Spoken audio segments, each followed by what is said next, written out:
ঢাকা ৮ আসনের সম্ভাব্য প্রার্থী ও ইনকিলাব মঞ্চের মুখপাত্র ওসমান হাদী গুলিবিদ্ধ হবার পর ঢাকা বিশ্ববিদ্যালয় ও শাহবাগ এলাকার পরিস্থিতি জানতে আমরা এখন যুক্ত হচ্ছি তার সাথে। মাহতাব, আপনি এখন যে এলাকায় আছেন, ঢাকা বিশ্ববিদ্যালয় এলাকায়, ওসমান হাদী গুলিবিদ্ধ হওয়ার পর সেখানে বর্তমান চিত্র কেমন? শিক্ষার্থীরা কি বলছেন? ভাস্কর্যের সামনে আপনি দেখতে পাচ্ছেন আমার পিছনে সাধারণ শিক্ষার্থী সহ জুলাই মঞ্চ সহ ইনকিলাব মঞ্চের অসংখ্য শিক্ষার্থী এখানে এই মুহূর্তে অবস্থান করছে। এই মুহূর্তে স্লোগান দিচ্ছেন, হাদির উপরে কেন গুলি হলো। তারপরে হচ্ছে তারা আরো বিভিন্ন স্লোগান দিচ্ছেন, ভারতে আগ্রাসন চলবে না, এ ধরনের স্লোগান দিচ্ছেন। পাশাপাশি আমরা দেখেছি আরো একটি বড় ধরনের মিছিল শাহবাগ মোড়ের দিকে কিন্তু এখান থেকে গিয়েছে। আমরা এখানে দেখতে পাচ্ছি যে আসলে অসংখ্য সাধারণ শিক্ষার্থী এখানে অবস্থান করেছেন।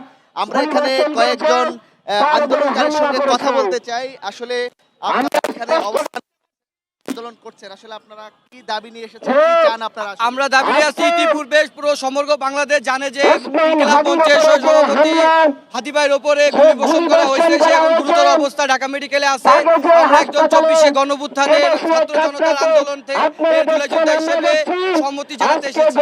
আমরা সন্ত্রাসীর বিচার চাই, যারা হাদী ভাইয়ের উপরে হামলা চালিয়েছে, যারা আজকে রাজপথ রঙে রঞ্জিত করেছে, আমরা তাদের বিচার চাই। বিজলি কেবলসের স্কিন কোটেড ইনসুলেশন আগুন প্রতিরোধী। বিজলি কেবলস, নিরাপদ আজীবন। আপনি যেমনটি শুনেছেন, আসলে এখানে যারা আন্দোলনকারী এসেছেন তারা কিন্তু বিচার চান হাদির উপরে যে গুলি বর্ষণ হয়েছে। আমরা আরো একজনের সঙ্গে একটু কথা বলতে চাই। আপনি আসলে আপনি এখানে এসেছেন, কি দাবি নিয়ে এসেছেন এখানে? এই হাদির উপরে হামলা সেটা আমরা কঠিনভাবে সেটা প্রতিহত করতে চাই। এটা যেই করছে তার আমরা কঠিন বিচারও চাই। আসলে এটা আমরা জুলাই যোদ্ধা হিসেবে জুলাইয়ের পরে যেই ঘটনাটা হচ্ছে সেটার জন্য এটা অনেক দুঃখজনক। সেটা আমরা কখনোই মানতে পারি না যে এই দেশের মধ্যে খুন খারাপি, কাউকে হামলা, এগুলো হামলার দিন আগে ছিল, এখন আর নাই। 5 তারিখের পরে আমরা সবাই স্বাধীন করেছি, আমরা স্বাধীন চাই, আমরা সব কিছুতে বিচার চাই। আমরা হাদী ভাইয়ের উপর হামলার প্রতিবাদ চাই এবং কঠিন বিচার চাই।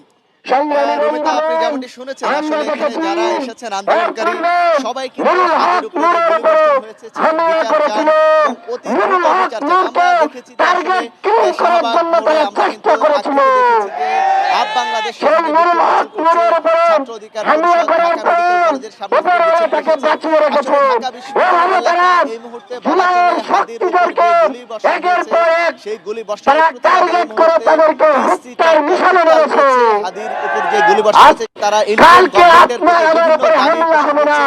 আপনাকে জানাই আসলে এই রাজধানীর